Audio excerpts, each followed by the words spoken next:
प्रिय मित्रों, पवित्र बाइबल में संख्या 12 का विशेष महत्व है।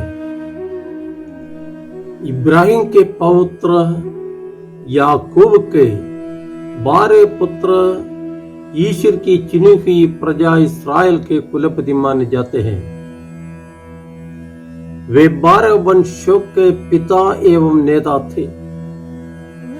इब्राहिम, इसहाक और याकूब के वंशज होने के नाते इस्राएली ईश्वर की चुनी हुई जनता बन गए, लेकिन एकता के सूत्र में बंधे रहने पर भी वे 12 ग्रुपों में बटे हुए थे। मिस्र की गुलामी से छुटकारा पाकर प्रतिज्ञा देश की ओर अग्रसर होते समय भी जनता अपने अपने कुलपतियों के नाम से अलग अलग खेमों में रहती थी। प्रतिज्ञा देश पहुंचने पर उन 12 कुलपतियों के नाम चिट्ठी डालकर ही देश का बंटवारा किया गया। कहने का तात्पर्य यह कि इस्राएलियों के जीवन में संख्या 12 का महत्वपूर्ण स्थान रखा। गत्समनी बाग में पेतरुस ने अपने प्राण प्यारे गुरु को बचाने के लिए शत्रुओं पर तलवार चलाई। तब गुरु ने उसे रोका और कहा, क्या तुम ये समझते हो कि मैं अपने पिता से सहायता नहीं मांग सकता? तब क्या वो आप भी मेरे लिए स्वर्गदूतों की 12 से भी अधिक सेनाएं नहीं भेज देगा? प्रभु का यह कथन स्वर्गदूतों के 12 सेना व्यूह होने की ओर संकेत करता है।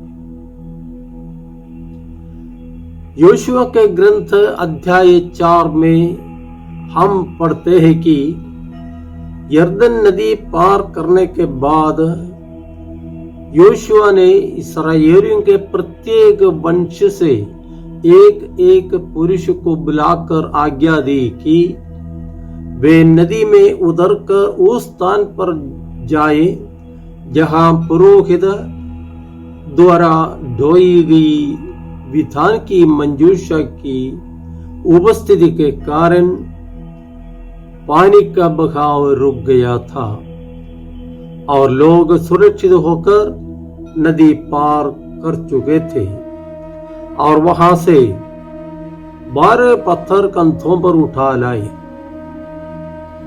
उन्होंने उन पत्थरों को ईश्वर के हस्तक्षेप की चिरस्थायी स्मारक के रूप में स्थापित किया। यहाँ भी संख्या 12 का महत्व दर्शाया गया है। प्रभु ने अपने अनेक शिष्यों में से 12 जन को इसलिए चुन लिया कि वे 12 सिंहासनों पर बैठकर इस्राएल के 12 वंशों का न्याय कर सके। इन 12 में से एक यूदस इस्करियोती गुरु को त्याग कर चला गया। इस प्रकार यह संख्या बिगड़ गई। इससे सुधारने की प्रक्रिया प्रभु के पुनरुत्थान के बाद शिष्य प्रमुख पेत्रुस प्रारंभ करते हैं। फलस्वरूप मत्तियास की गिनती 12 में हो गई। बाइबल का इतिहास एक निश्चित एवं सुनियोजित रूपरेखा के अनुसार अग्रसर होता है। ईश्वर अपनी मुक्ति योजना को पूरा करने के लिए इब्राहिम नामक एक व्यक्ति विशेष को चुन लेता है और उसके द्वारा एक जनता को प्रस्तुत योजना में भागीदार बनाता है। ये जनता 12 कुलपतियों के वंशज है। ईश्वर ने इब्राहिम से कहा कि मैं तुम्हारे द्वारा एक महान राष्ट्र उत्पन्न करूंगा और तुम्हारे द्वारा पृथ्वी भर के वंश आशीर्वाद प्राप्त करेंगे। ईश्वर की मुक्ति योजना केवल इस्राएलियों के लिए सीमित नहीं थी, वो सारी मानव जाति के लिए थी। ईश्वर की इच्छा थी कि वो योजना इस्राएली जनता में विकसित एवं पल्लवित होकर वहां से सारे संसार में फैल जाए। जिस प्रकार एक व्यक्ति इब्राहिम में प्रारंभ होकर 12 कुलपतियों द्वारा उस योजना की तैयारियां विकसित हुई, उसी तरह उस मुक्ति योजना का पूर्तिकरण एक व्यक्ति यीशु में संपन्न होकर 12 प्रेरितों के माध्यम से सारी मानव जाति में फैल जाती है। इस मुक्ति योजना के पूर्तिकरण में 12 प्रेरितों की हिस्सेदारी अति महत्वपूर्ण है। प्रभु के पुनरुत्थान के बाद पवित्र आत्मा का आगमन हुआ और उसने 12 के साथ रहकर उन्हें सब कुछ सिखाया और प्रभु ने जो पाठ उन्हें सिखाए थे उन सब का स्मरण कराया।